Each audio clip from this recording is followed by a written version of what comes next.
성경의 모든 내용은 옛날에 일어났던 일들을 말해주는 데서 그치는 것이 아니라 과거의 그 사건들이 오늘날 우리의 믿음의 삶을 보여주는 오늘 우리의 삶과 밀접하게 관계가 있는 내용들입니다.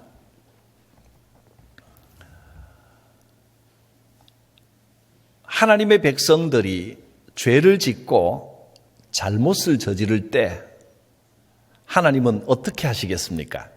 무조건 용서하실까요? 그렇지 않습니다.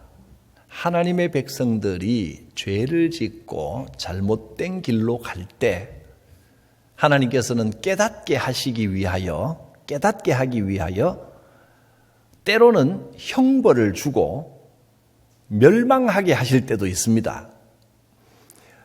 하나님의 백성인 유다와 이스라엘이 이웃나라, 이방나라 바벨론과 아수르에 의해서 완전히 멸망을 당했습니다. 백성들이 자꾸 죄를 지으니까 나라를 망하게 하신 겁니다.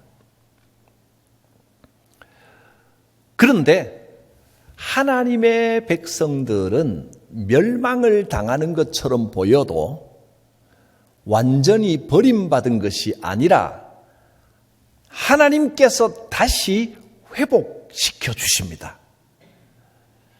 그래서 나라가 완전히 망하고 성전도 다 부서지고 그런 상태에서 이방 나라의 포로로 잡혀갔던 사람들이 이제 다시 예루살렘을 회복시키기 위하여 몇 번에 걸쳐서 고국으로 돌아오게 됩니다. 크게 3번의 포로 귀환이 있었습니다. 첫 번째는 유다의 총독으로 임명된 스룹바벨이라는 사람. 스룹바벨은 유다 총독입니다. 스룹바벨이 백성들을 이끌고 기원전 538년에 돌아와서 제일 먼저 무엇을 했느냐 하면 무너진 성전을 다시 지었습니다. 옛날 솔로몬의 성전의 화려한 모습에 비하면 너무나 보잘것없지만 그래도 있는 힘을 다해서 성전을 다시 지었습니다. 그때 약 한 4만 명 이상의 유대인들이 돌아왔습니다. 그리고 그로부터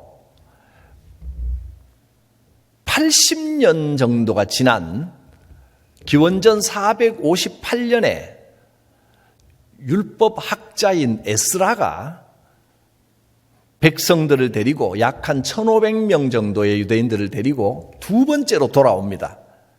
그래서 에스라는 율법을 중심으로 한 말씀 회복 운동을 일으킵니다. 신앙 부흥 운동을 한 겁니다. 이게 2차 귀환입니다. 마지막 3번째로 느헤미야가 왕의 술관원이었던 느헤미야가 기원전 444년 그러니까 에스라가 귀환한 지 약 한 13년 정도 후에 다시 백성들을 데리고 돌아오는데 이때는 뭘 하기 위하여 돌아왔습니까? 성전은 이미 재건을 했고 신앙운동도 벌렸는데 그런데 이스라엘 도시의 성벽과 성문이 여전히 불타고 완전히 부서진 상태로 폐허처럼 되어 있다는 소리를 듣고 느헤미야가 너무 가슴이 아파서 밤새 통곡하며 울며 기도를 하고 이 일을 내가 감당해야 되겠다 하는 거룩한 부담감을 가졌습니다. 이것을 하나님께서 자기에게 주시는 사명으로 알고 기도했는데 느헤미야의 기도가 느헤미야 1장에 자세히 나와 있습니다. 느헤미야의 기도를 보면서 우리가 공동체 성경공부를 통해서 우리는 기도를 어떻게 해야 되겠구나 하는 것을 배웠습니다. 간략하게 느헤미야의 기도는 어떻게 구성되어 있었느냐 하면 하나님 이것을 주옵소서 하는 간구부터 시작한 게 아니고 제일 먼저 찬양을 했습니다. 우리 모두의 기도는 찬양으로 시작해야 됩니다. 이 찬양이라는 것이 꼭 노래로 하는, 음악으로 하는 찬양이 아니라 말로 하는 찬양을 우리는 송축이라고 부릅니다. 말로 하는 찬양, 하나님께서 내게 어떤 분이시고 하나님께서 내게 어떤 일을 베푸셨고 이걸 고백하는 것이 송축입니다. 먼저 송축하고 두 번째로 자기를 돌아보며 잘못된 것을 회개했습니다. 세 번째로 감사를 고백했습니다. 내게 베푸신 은혜를 감사했고 그리고 간구했습니다. 이렇게 기도했더니 하나님께서 느헤미야를 왕의 술관원으로 삼아 주셨습니다.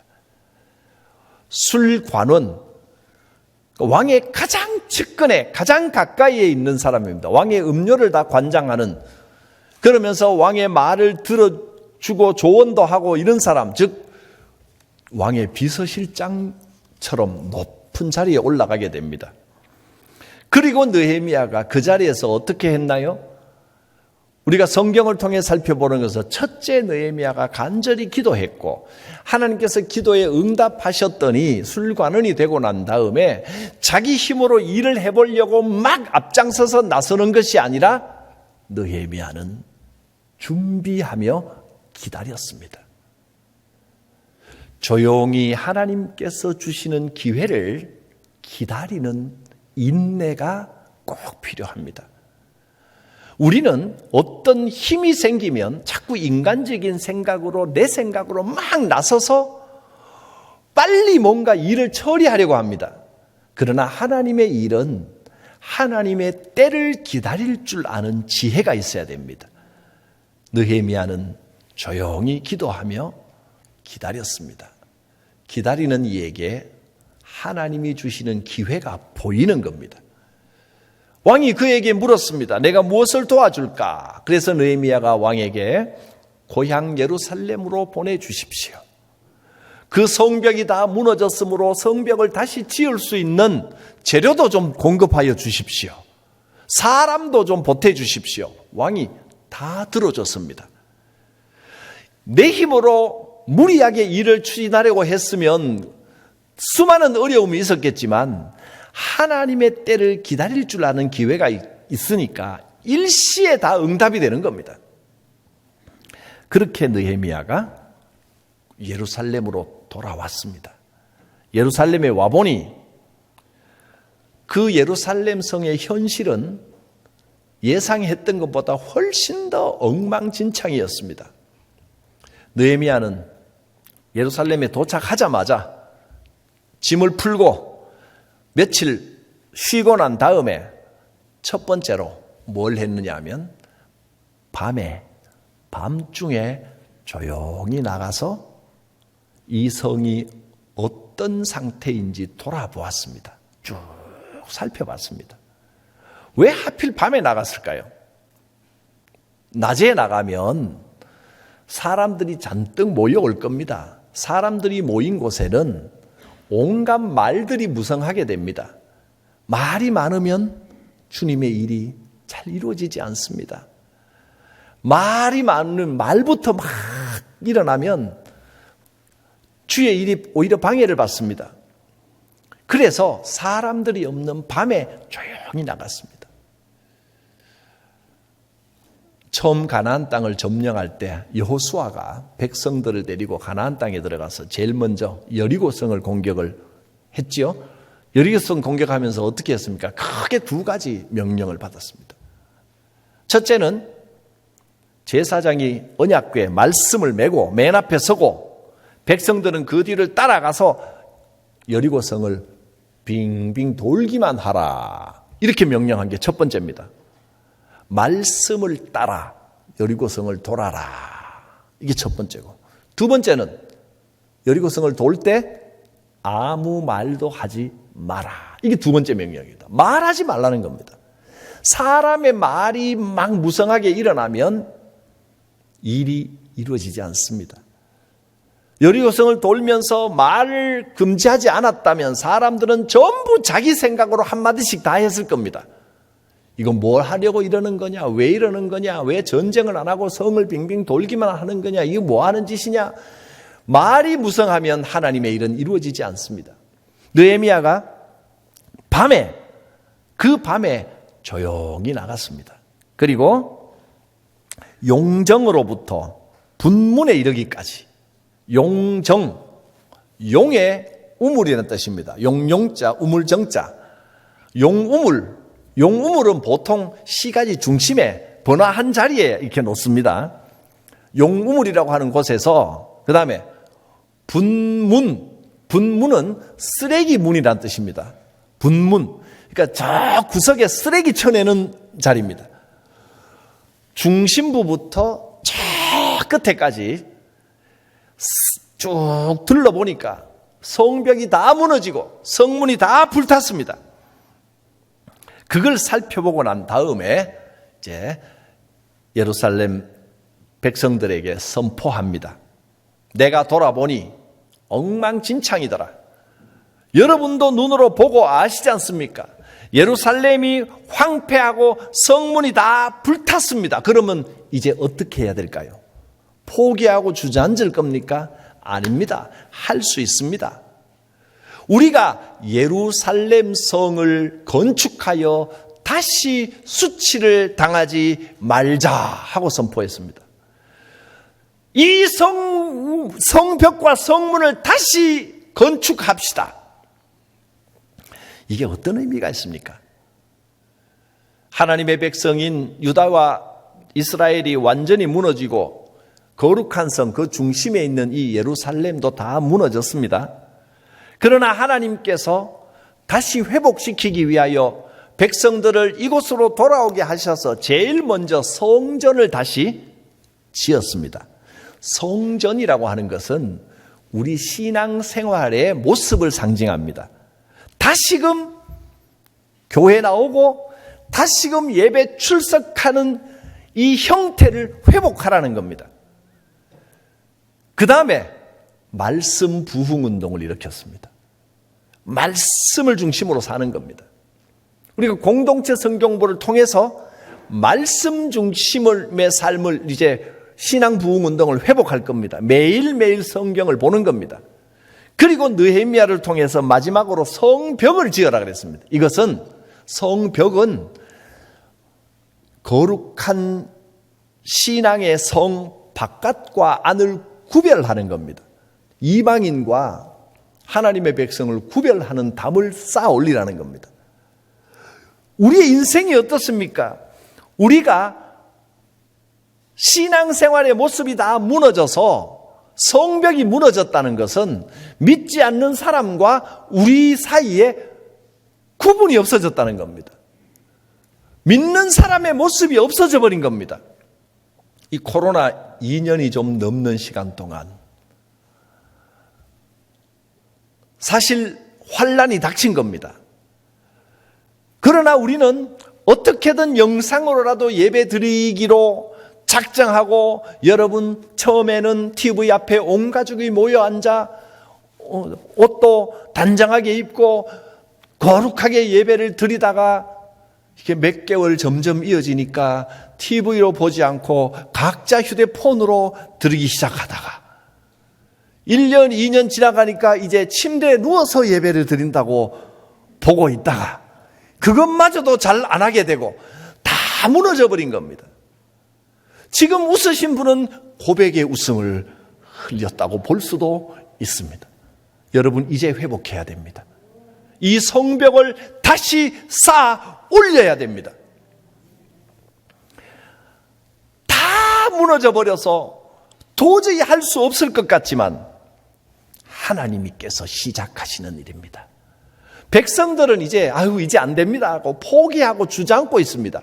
그러나 느헤미야가 이 백성들에게 이렇게 말했습니다. 이 정말 불가능해 보이는 일이지만 하나님이 시작하십니다. 하나님이 왕의 마음을 어떻게 움직여서 나를 여기까지 오게 하시고, 느헤미야는 태어나기도 이방 땅에서 태어나고 이 예루살렘 성을 한 번도 본 적이 없는 사람인데, 그 소식을 들었을 때 마음의 사명감을 불러일으킨 분도 하나님이시고, 내가 기도했더니 왕의 마음을 움직이셔서 나를 이리 보내시고 재료까지 다 주어서 예루살렘 성을 다시 지어라 라고 한 이 놀라운 일을 백성들에게 말했습니다. 하나님의 손이 도우시면 됩니다. 하나님의 손이 도우십니다. 이렇게 간증을 했습니다. 그들에게 말했습니다. 느헤미야가 백성들에게, 그들에게 하나님의 선한 손이 나를 지금까지 도우신 일과 왕이 내게 어떻게 했는지 이걸 다 간증을 했습니다.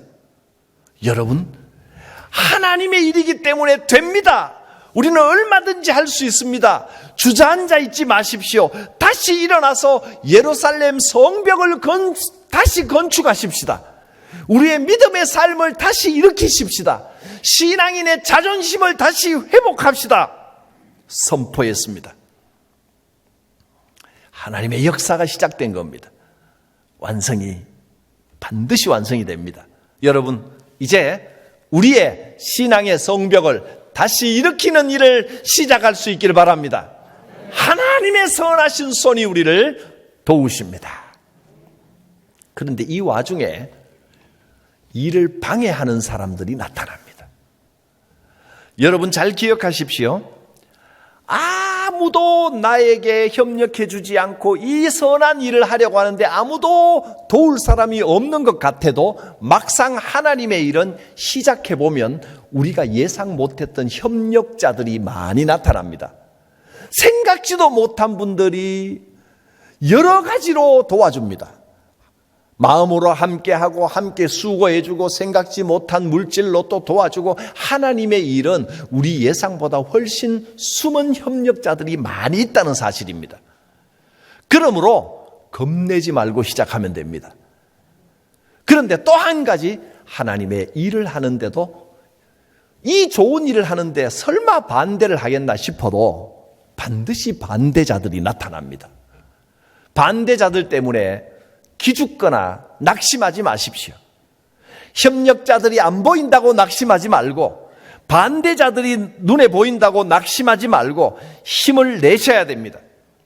느헤미야가 하고자 하는 이 일이 얼마나 좋은 일입니까? 그리고 그 왕에게 허락을 받아서 성벽을 지을 재료까지 다 가지고 왔는데도 못마땅해서 이걸 못하게 방해하는 사람들, 이 사람들이 처음에는 말로 방해하다가 나중에는 사람들이 이끌고 와서 성을 짓고 있는 성을 무너뜨려 버리고 공격을 하자, 이렇게까지 방해를 합니다.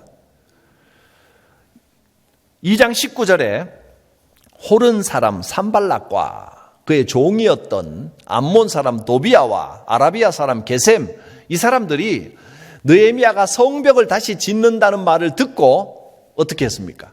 업신여기고 비웃고, 너희가 하는 일이 무엇이냐? 되지도 않을 일을 하느냐? 또 유언비어를 퍼뜨립니다. 그 성벽 쌓으려고 하는 것은 왕에게 반역하려고 하는 거 아니냐? 왕을 배반하는 거 아니냐? 온갖 유언비어와 조롱과 비아냥거림과 이렇게 방해를 합니다. 4장 7절에 보면 다른 사람들도 또 점점 방해자들이 많아집니다. 4장 7절입니다. 뒤로 넘어가면 산발락과 도비아와 아라비아 사람들과, 여기까지 나왔는데 암몬 사람들과 아스돗 사람들과 점점 반대 세력이 커집니다. 이 사람들이 예루살렘 성이 중수되어 허물어진 틈이 메꾸어져 간다 함을 듣고 심히 분노했다 그랬습니다. 자기들이 분노할 일이 뭐 있습니까? 예루살렘 성을 쌓는데 이 사람들이 왜 분노합니까? 시기하고 질투하는 겁니다. 하나님의 일을 방해하는 이 사람들이 힘을 모아서 이제는 힘으로 위력 행사를, 공격을 해서 짓고 있는 성을 무너뜨려 버리려고 합니다. 4장 8절을 보면 이렇게 말합니다. 함께 꾀하기를 예루살렘으로 가서 치자. 실제로 무력으로 공격하자는 겁니다. 쳐서 그곳을 요란하게 하자, 공격하자, 이렇게 말합니다. 그래서 성벽 쌓는 일도 바쁜데 느헤미야와 백성들은 이 방해하는 사람들을 막기 위하여 파수꾼까지 세웁니다. 얼마나 힘들었겠습니까? 4장 9절에 보면 이 말씀들은 자막으로 보시면 됩니다. 우리가 우리 하나님께 기도하며 그들로 말미암아 파수꾼을 두어서 주야로 방비합니다. 성벽 쌓아 올리고 백성들을 설득하는 일도 힘든데 이제 공격하는데 파수꾼까지 세워야 됩니다. 얼마나 힘들었겠습니까? 악한 사람들이 이렇게 하는 목적이 뭡니까? 예루살렘 성벽을 쌓지 못하게 방해할 이유가 없는데 이들은 사탄에게 협력하여 서로 사이가 안 좋던 방해자들이 자기들끼리 막 힘을 합쳐야 이렇게까지 공격합니다. 하나님의 일을 하는 사람들을 낙심하게 만들고 주저앉게 만들려는 겁니다. 여러분, 어떤 방해가 있더라도 낙심하지 마십시오. 하나님이 하시는 일입니다. 반드시 이루어집니다. 그래서 느헤미야는 이렇게 기도했습니다. 이 기도가 오늘 우리의 기도가 되기를 바랍니다. 이제 내 손을 힘있게 하옵소서. 손이란 건 일하는 마음과 태도 모든 걸 나타냅니다. 하나님 낙심하지 않게 하여 주시옵소서 하는 기도입니다. 이제 새롭게 우리의 믿음의 자존심을 세우고 새롭게 믿음의 삶을 살아가려고 하는 우리에게 낙심하지 않도록 손을 힘있게 하옵소서.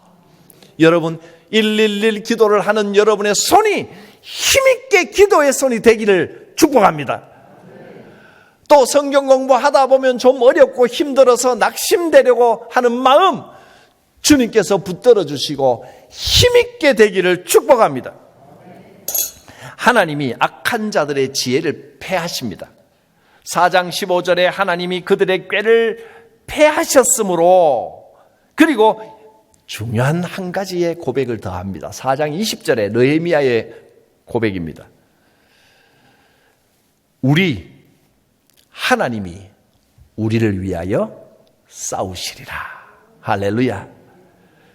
오늘 우리 이 느헤미야의 고백과 기도를 통해 크게 이 두 가지 기도 제목을 우리 마음에 깊이 새기기를 바랍니다. 첫째는 이제 내 손을 힘있게 하옵소서.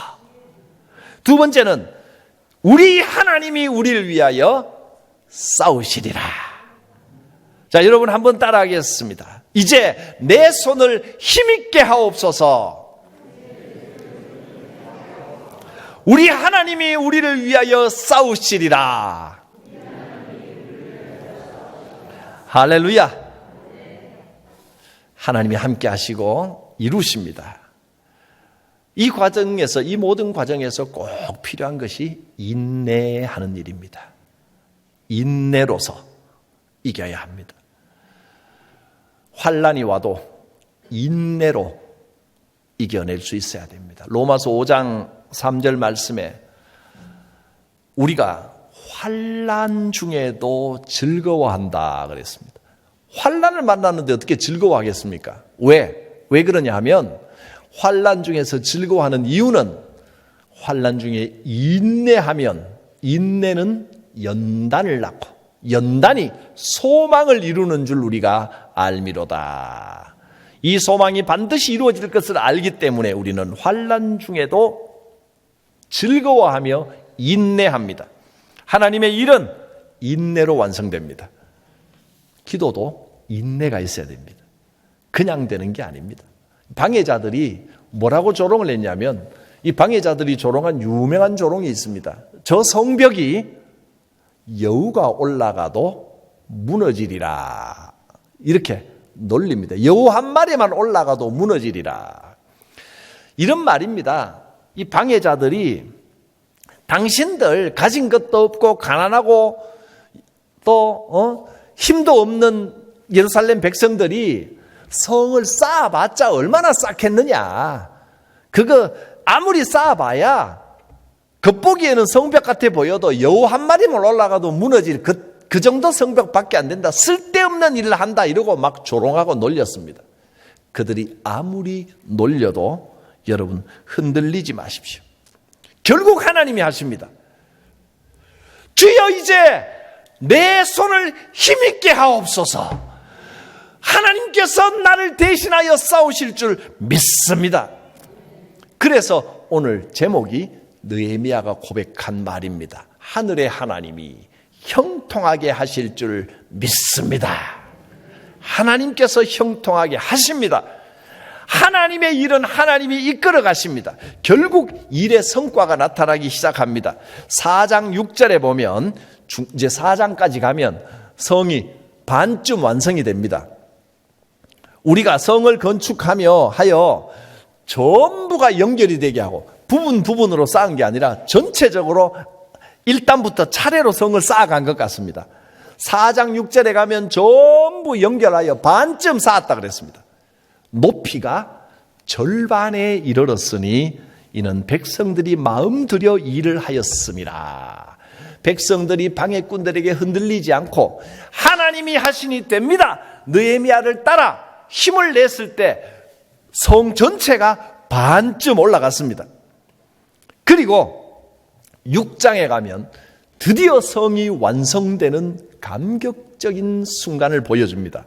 6장 15절에 성벽의 역사가 며칠 만에 완성이 되느냐 하면 52일 만에 끝났다.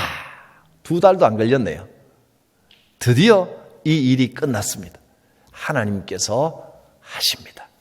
하나님께서는 시작하신 일을 우리를 통하여 성취하시는 분입니다. 예레미야서 33장 여러분이 잘 아는 말씀에 이렇게 선언했습니다. 일을 행하시는 여호와, 그것을 만들어 성취하시는 여호와, 그의 이름을 여호와라 하는 이가 이와 같이 이르시도다. 너는 내게 부르짖어라. 내가 내게 응답하겠고 내가 알지 못하는 크고 은밀한 일을 너에게 보이리라. 할렐루야. 하나님께서 일을 성취하십니다. 방해자들에게 흔들릴 필요가 없습니다. 하나님을 바라보면 우리의 이 믿음의 일이 반드시 성취될 줄 믿습니다. 하나님께서 여러분을 형통하게 하시고 하나님께서 우리 교회에 새로운 부흥의 역사를 주시고 거룩한 삶의 열매가 열리게 하실 것을 믿습니다. 기도합니다. 거룩하신 하나님, 우리에게 이 사명을 주셨습니다. 느헤미야처럼 기도합니다. 이제 우리의 손을 힘있게 하여 주시고 낙심하지 않게 하여 주시옵소서. 살아계신 하나님께서 우리를 위하여 싸워주시며 우리를 형통케 하시고 이 거룩한 역사를 이루어 주실 줄 믿습니다. 예수님의 이름으로 기도드립니다. 아멘.